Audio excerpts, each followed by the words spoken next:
Dapat sa asawa mo lang ikaw sumiping. Kung baga sa tubig, doon ka lang sa sarili mong balon kumuha ng iyong iinumin. Dahil baka magtaksil din sa iyo ang iyong asawa. Dapat ang mag-asawa ay para lamang sa isa't isa at huwag makihati sa iba. Maging maligaya ka sa iyong asawa na napangasawa mo noong iyong kabataan. Maganda siya at kaakit-akit gaya ng usa.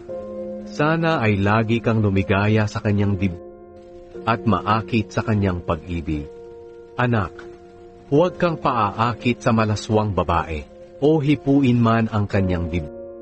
Sapagkat nakikita ng Panginoon ang lahat ng iyong ginagawa. Saan ka man naroroon, tinitingnan kaniya.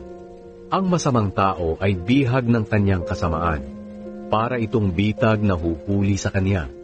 Maliligaw siya dahil sa kanyang kamangmangan, at mamamatay dahil ayaw niyang itinutuwid.